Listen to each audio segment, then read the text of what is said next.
So you found a deal you really like. You put in an offer with the seller, and he has some issues why you guys can do a deal, and he's coming back to you with an objection or two, or a different way he wants to approach the deal, and you then have to decide if that works for you. So most people in real estate, we know that we're gonna experience a word no most of the time. Sometimes a lot of people take it as a personal rejection and they give up.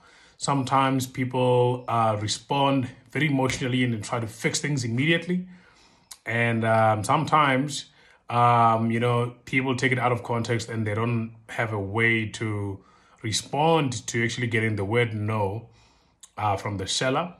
Perhaps in a way that, it will help, solve the underlying problem of the reasoning to say no, if they want to talk about it. So most of the time, things like the word no from the seller side is not coming from directly you being unable to put a good offer. It might be because he does not understand the need of selling. He's not sure if he wants to sell or not. He's looking at his options, etc. Might not trust your company or your solution or what you're trying to offer. Might also not understand the agency as well, or he might be wanting the money urgently and you offering a solution that is going to take time. And also another thing as well, it might be because he doesn't think you are qualified to buy what you are offering as well.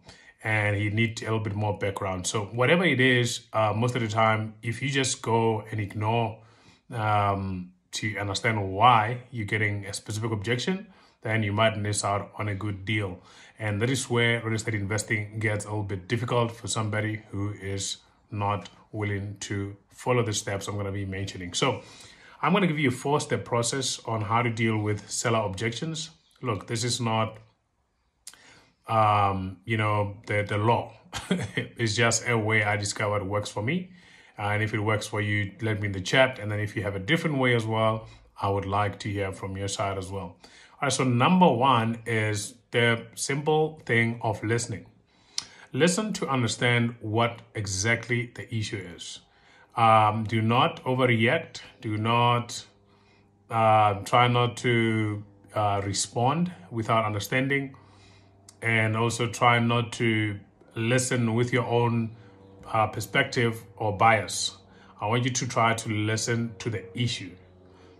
Because if you listen with your own bias, you might find yourself in a situation where you are making some conclusions or jumping into some conclusions that are not what the seller is talking about, because you already have your own attachments and assumptions of what he means, meaning the bias in your head.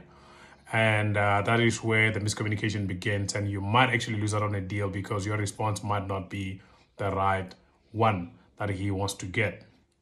So your purpose of listening is just to fully understand the context of his problem, his objection, and see if it's something you can be able to resolve or not. Because some things you can solve, some things are beyond your control or your budget or whatever situation it might be. The second thing I want you to do is focus on your response. So how do you respond? First of all, when you're responding, this is an old, I wouldn't say a trick, but it's an old method that has been recommended in a lot of books to say you must try to reiterate what he said his problem is.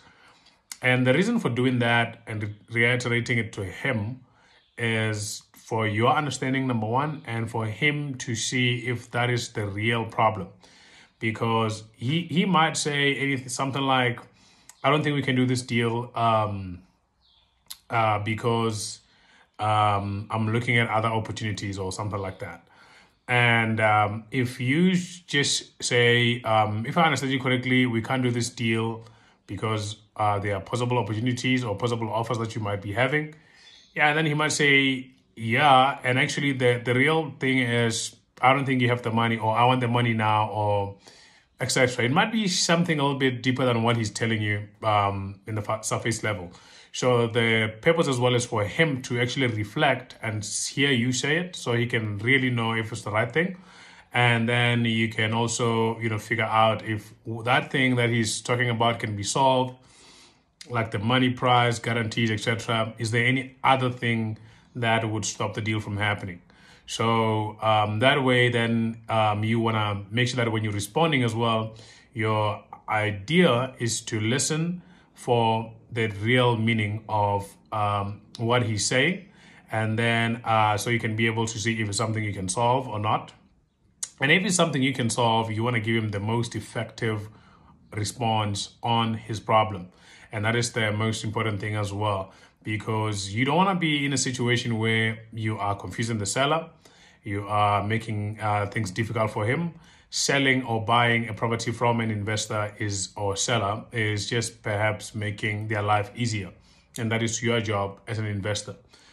So the third thing is that, actually, this should be the third thing, is the response part.